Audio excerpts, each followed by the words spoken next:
और इस परिश्रम ने उन्हें साहसी और वीर बना दिया था।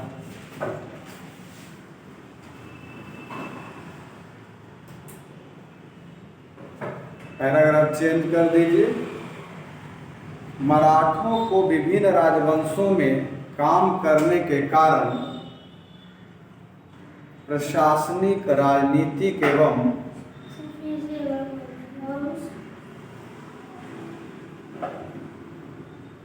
मराठों के विभिन्न और इस परिश्रम ने उन्हें साहसी और वीर बना दिया था।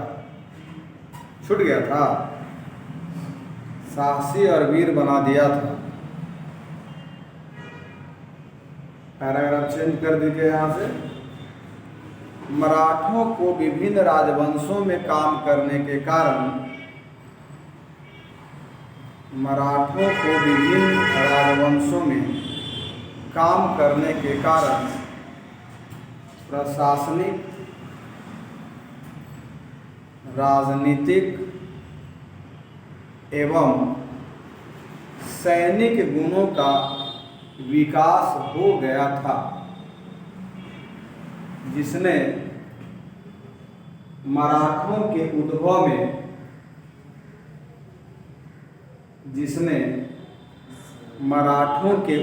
में सहयोग किया। ये सब तो लिख लिया है सर, आप फिर लिख लिए, मैं देख।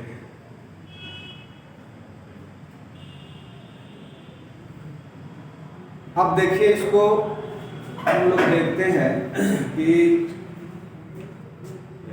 मराठों का उद्भव किन परिस्थितियों में हो रहा है, क्या भौगोलिक पृष्ठभूमि है या अन्य जो कारण है।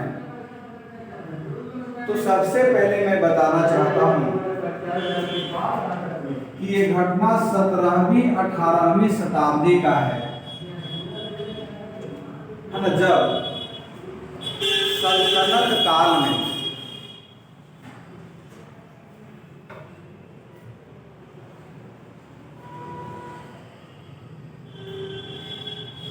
ये घटना 17वीं 18वीं शताब्दी का है, जब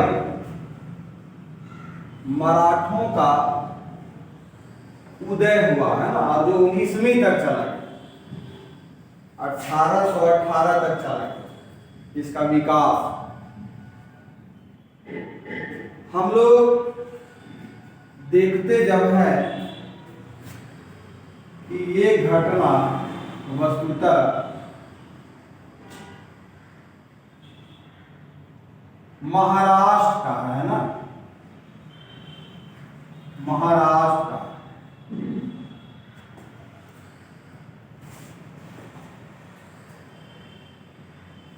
ये जो जगह है दक्षिण भारत में, यहाँ पर सल्तनत काल में विजयनगर डेवलप हुआ।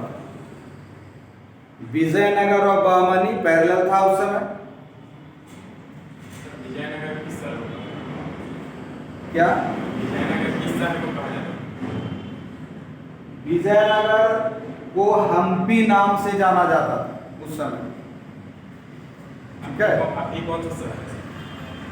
अभी तो विजयनगर तो पूरा साम्राज्य था ना। Yes sir. विजयनगर पूरा साम्राज्य का नाम। ठीक है, टोटल विजयनगर। और बहमनी भी एक साम्राज्य था, बहुत बड़ा साम्राज्य था। तो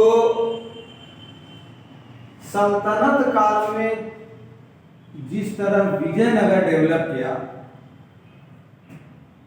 एट द सेम टाइम आगे पीछे थोड़ा सा बहमनी भी, परंतु मुगल काल में ये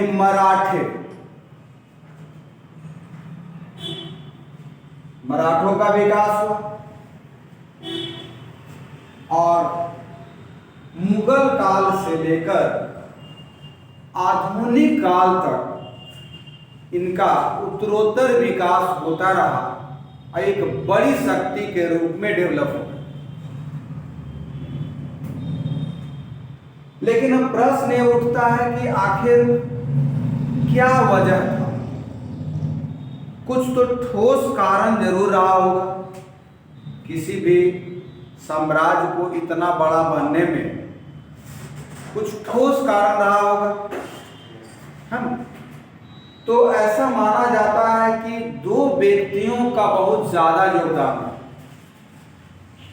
खासतौर से मराठों के उद्भव के काल में। बाद में तो बहुत सारे लोगों का योगदान रहा, पेशवाओं का योगदान रहा, लेकिन अभी की जो स्थिति है उसमें तत्कालीन परिस्थितियां भी एक योगदान किया। दूसरा, शाहजी भोसले बड़ा योग्य कुशल नेतृत्व वाले व्यक्ति थे। और तीसरा हमारे थे छत्रपति शिवाजी।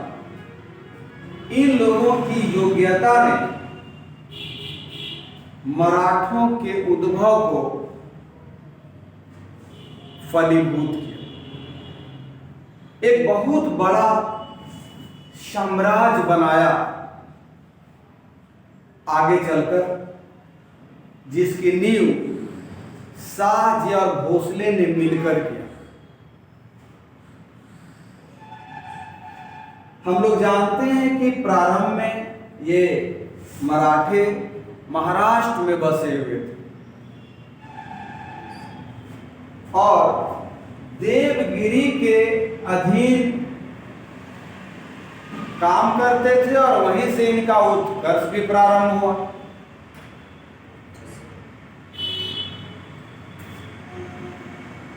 बहमनी साम्राज्य में बहुत सारे मराठों ने नौकरी कर ली और वहां बहुत महत्वपूर्ण स्थान ये पाए, जागीर मिला। और इन्हीं सब के सहयोग से एक मराठा शक्ति का विकास आरंभ हुआ। तो ये तो इनकी योग्यता थी, इनकी पृष्ठभूमि थी कि ये लोग महाराष्ट्र में थे, फिर देवगिरी के अधीन थे, फिर बहमनी के यहाँ भी काम किए। अब इन जगहों पर काम करने से इनमें सैनिक क्षमता डेवलप हुआ, राजनीतिक सोच विकसित हुआ और एक बड़े साम्राज्य की कल्पना करना इन्होंने शुरू कर दिया।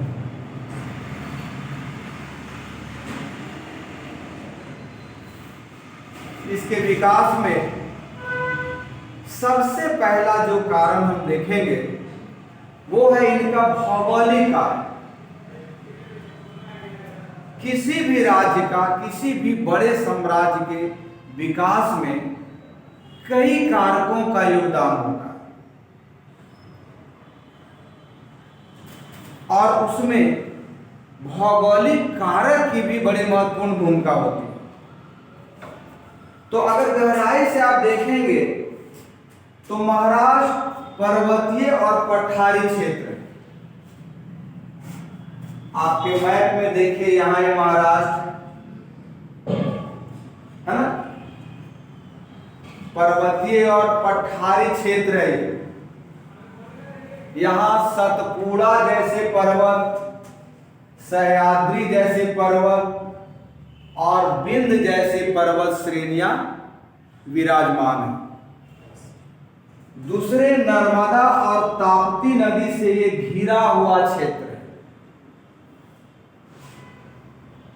पहाड़ी, पठारी और जंगल से भरा हुआ है। इन सब चीजों से घिरे होने के कारण ये बाहर से सुरक्षित है। अगर हम इसकी तुलना बिहार के राजगीर से करें, जैसे राजगीर जो उस समय हमारा राजधानी हुआ करता था मगध का, तो इसका भी एक बहुत बड़ा वजह होता था कि भौगोलिक परिस्थिति थी, चारों तरफ से पहाड़ से घिरा था। आक्रमण उस समय का जो अस्त्र शस्त्र विकसित हुआ था, तो तत्कालीन समय में इस पहाड़ को वेदना इतना आसान नहीं था, तो लोग सुरक्षित महसूस करते थे। उसी तरह पाटलिपुत्र की धरती पर जो राजधानी बनी वो नदी से घिरा था। गंगा नदी को पार करके और आक्रमण करना बहुत जटिल था, बल्कि असंभव था तत्कालीन समय में। हालांकि बाद के काल में नाव आदि का बहुत विकास हुआ तो वो संभव हो सका, वो अलग बात। तो उसी तरह महाराष्ट्र की जो भौगोलिक पृष्ठभूमि है वो पहाड़ पठार भरा हुआ और घिरा हुआ उन सब चीजों से। दक्षिण भारत जाकर किसी शासक के लिए आक्रमण करना, खासतौर से मराठों के ऊपर, बहुत टफ था। और यही वो वजह है कि यहाँ मराठों के विकास का जो बीज पड़ा तो इसको फलने फूलने का समय मिला। दूसरी ओर क्या है कि चूंकि पहाड़ पठार है तो यहाँ धरती जो मैदानी क्षेत्र है वो बहुत कम है, खेती बहुत कम होता है। तो जैसे पृष्ठभूमि में आप रहते हैं, आपका व्यक्तित्व, आपका शारीरिक संरचना, आपका सोच उस तरह से ढल जाता है। तो इतना कठिन परिस्थिति है कि मैदानी क्षेत्र नहीं है जहां आसानी से फसल उपज जाए, खा ले। इनको जीवन यापन करने के लिए बड़ी कठिनाई करना पड़ता है, बहुत कठिन परिश्रम करना पड़ता है। तो इससे क्या हुआ, ये लोग साहसी और वीर हो गए, मेहनती हो गए। और मेहनती लोग किसी भी काम को बड़ी आसानी से कर सकते हैं क्योंकि उनके पास मेहनत है। और यह हुआ मराठों के पास।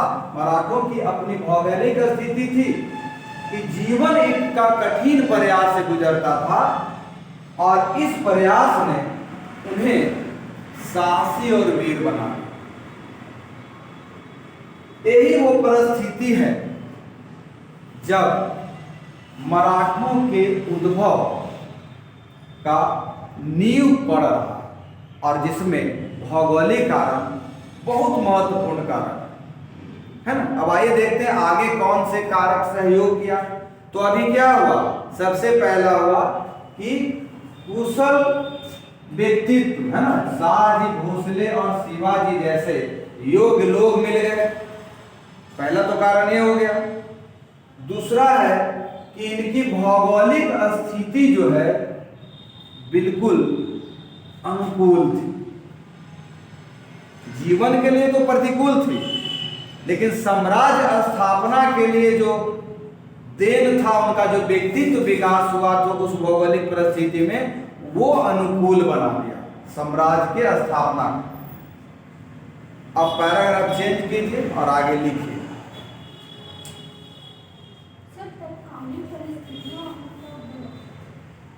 तत्कालीन परिस्थितियां मतलब ये हो रहा है कि बहमनी साम्राज्य और ये जो देवगिरी साम्राज्य वो बिखर रहा है, विजयनगर साम्राज्य का पतन हो रहा है ना। तो वैसी स्थिति में एक नई शक्ति का उद्भव हो रहा है। ठीक है, आगे देखिए। मराठा धर्म सुधारकों ने मराठों में स्वदेश प्रेम, मराठा धर्म सुधारकों ने मराठों में स्वदेश प्रेम और राष्ट्रीय भावना जगाने में महत्वपूर्ण योगदान दिया।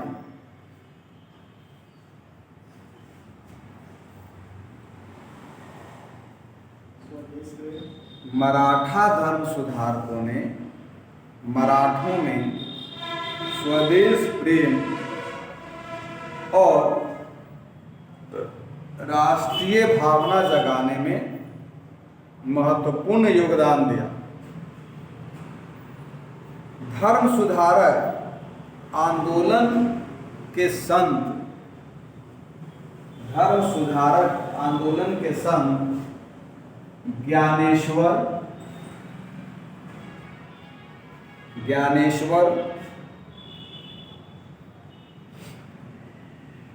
एकनाथ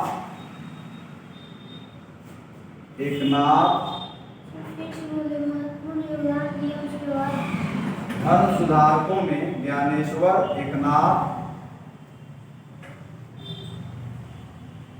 ज्ञानेश्वर एकनाथ, तुकाराम, रामदास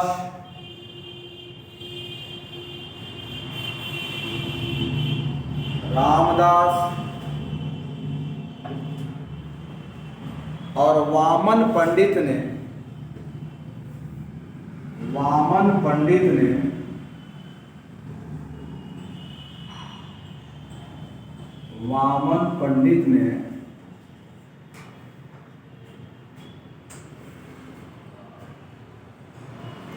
मराठों में जागृति ला दी।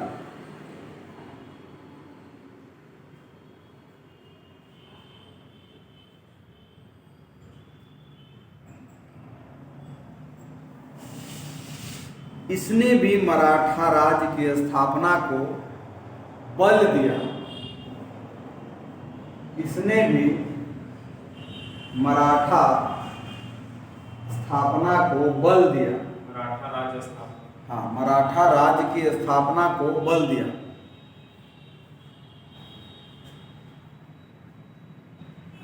पैराग्राफ चेंज कर देंगे। मराठा एकता एवं पुनर्जागरण लाने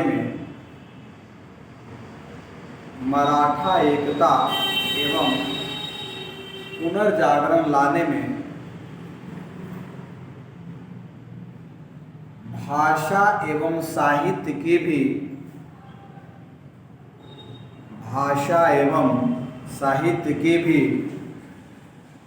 प्रभावशाली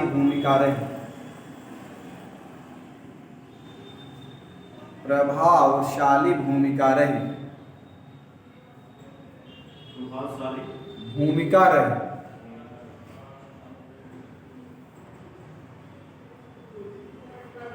मराठी संतों ने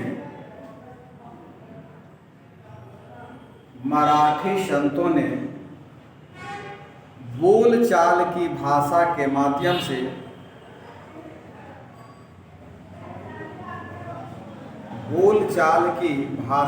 माध्यम से अपने संदेशों का प्रचार किया।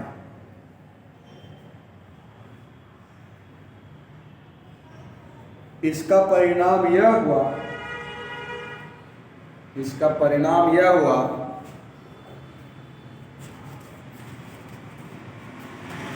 कि मराठों में आपसी एकता,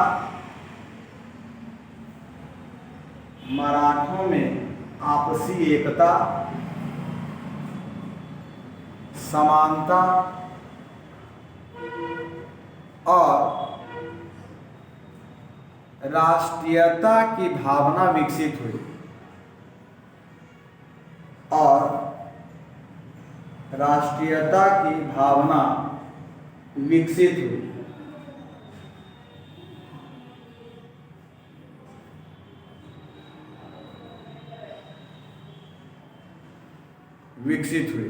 हुई। पैराग्राफ चेंज कर दे। महाराष्ट्र के तत्कालीन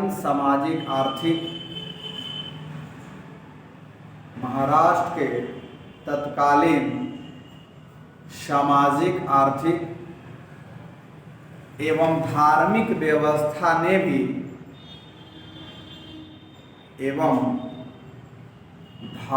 व्यवस्था ने भी मराठों के उत्थान में सहयोग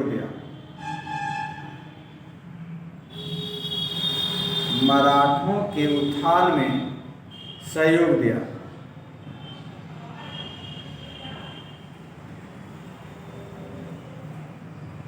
मराठों का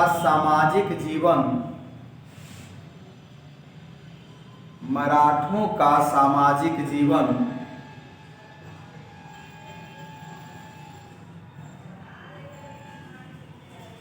मराठों का सामाजिक जीवन विषमताओं और वर्ग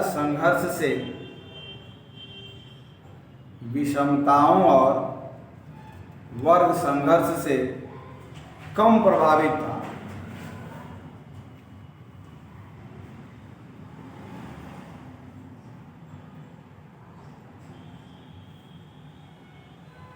संघर्ष से कम प्रभावित था।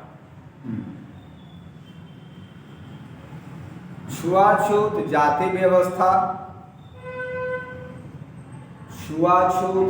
व्यवस्था, ऊंच नीच का भेद, धर्म सुधारकों के प्रभाव से कमजोर पड़ गया था।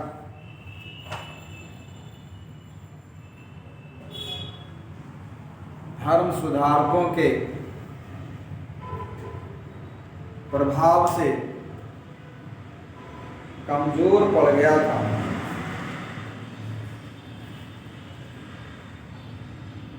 इसके विपरीत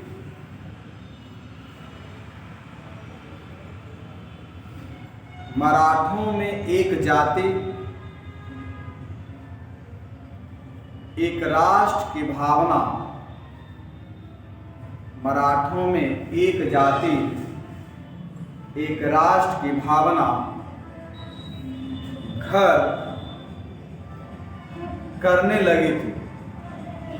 मराठों में एक राष्ट्र की भावना, एक जाति, एक राष्ट्र की भावना घर करने लगी थी।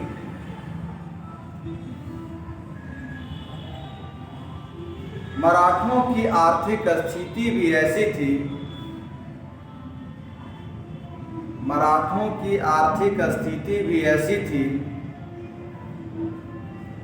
जिसने उन्हें आत्मनिर्भर, साहसी और वीर बना दिया था।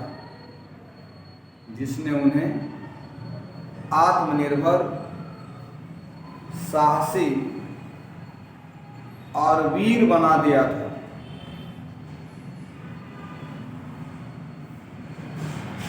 उनमें आलसपन एवं विलासिता की भावना,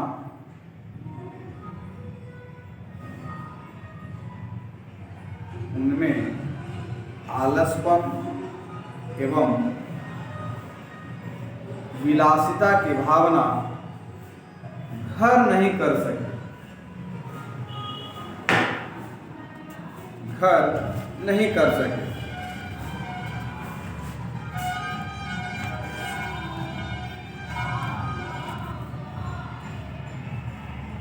अब देखिए, जो मराठा ये जो तीसरा कारण हो रहा है,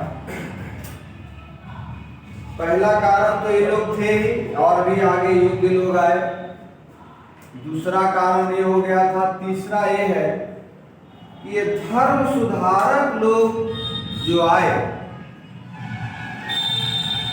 तो महाराष्ट्र में एक पुनर्जागरण प्रारंभ हो गया। उन्होंने लोगों में धार्मिक भावना के साथ साथ राष्ट्रीय एकता और अखंडता पर बल दिया। राष्ट्रीय एकता और अखंडता पर बल दिया और बोलचाल की भाषा में उन्होंने अपनी बातों को प्रकट किया। ये धार्मिक लोग यहाँ के लोगों में आत्मविश्वास को जगाया और यह बताया कि आप बहुत सबल हैं, आप साहसी हैं, आप वीर हैं, तो फिर आप दूसरे के पास काम क्यों कर रहे हैं? आप तो खुद एक साम्राज्य बनाने के योग्य हैं। इससे उनके गहरे मन मस्तिष्क में बात गई और उन्होंने उनमें राष्ट्र की भावना, एकता की भावना घर करने लग गए, है ना। उन्होंने जो धर्म प्रचार किया, तो धर्म प्रचारक हमें क्या बताने लग जाते हैं अपने समाज के बारे में, अपने राष्ट्र के बारे में। तो बहुत सारे लोग इससे अनजान होते हैं। जब जानते हैं अपनी विरासत को, अपनी क्षमता को, तब वो लोग राष्ट्र प्रेम के ओत प्रोत से भर जाते हैं। जब इनमें राष्ट्र प्रेम, एकता की भावना घर कर गई, तो इस भावना ने इस साम्राज्य के विकास में एक पिलर का काम किया। अन्य पिलर्स तो थे, लेकिन ये भी चौथा एक पिलर आ गया और इस मराठों की शक्ति को आगे बढ़ाने में इन्होंने सहयोग किया। दूसरे, इनमें जो वर्ग संघर्ष जैसी बात पहले थी, अब नहीं रहे। किसी भी समाज के कमजोर होने के पीछे एक बहुत बड़ा हाथ होता है कि आप वर्ग संघर्ष, जातीय संघर्ष, अन्य संघर्ष, विभेदों में बटा होता है, डिस्क्रिमिनेशन होता है। ये डिस्क्रिमिनेशन क्या करता है? हमारी एकता को तोड़ देता है। लोग अपने आप को अलग समझने लग जाते हैं, अलग अलग वर्ग, अलग अलग आइडेंटिटी में जुड़ा हुआ होता है। इस धर्म सुधारकों ने इसे तोड़ दिया और अब लोग एक भावना से ओतप्रोत हो गए और वह भावना था राष्ट्र प्रेम से। कोई जाति नहीं, कोई वर्ग नहीं, कोई विभाजन नहीं। अब ये लोग सिर्फ और सिर्फ राष्ट्र प्रेम की भावना से भर गए और इस भावना ने मराठा साम्राज्य के उद्भव को गति दिया, सबल बनाया। दूसरी ओर मराठों की जो आर्थिक स्थिति थी, इससे भी वो परिचित थे। धर्म सुधारकों ने बोध कराया, मराठों के पास अपनी जमीन नहीं और है अगर तो बहुत कम है, उत्पादन पर्याप्त नहीं, क्योंकि पहाड़ पठार से घिरा। ऐसे में जीवन जीने के लिए जो इकोनॉमी चाहिए, उसके लिए अदम्य परिश्रम की जरूरत है। तो अपनी आर्थिक स्थिति को देखते हुए इन लोगों ने यह समझा कि अगर हम सबल और मजबूत नहीं हुए तो कहीं भूखे ही न मर। और फिर बाद में यही शक्ति, यही भावना के कारण यही शक्ति आगे बढ़ा और फिर क्या किया? आपने देखा है कि जब इनकी इकोनॉमी अपना सपोर्ट नहीं कर रही थी खेती के जरिए, तो चौथ जैसा कर आसपास के राज्यों से वसूलना शुरू कर दिया। कब? जब ये बड़ी शक्ति बन गए तब। तो पहले तो शक्ति बनना अनिवार्य था, क्योंकि उनकी आर्थिक स्थिति वैसी थी और आर्थिक स्थिति ने भी इन्हें कंपेल कर दिया, मजबूर कर दिया कि हम साहसी बने, सबल बने और एक मजबूत मराठा साम्राज्य की स्थापना करें।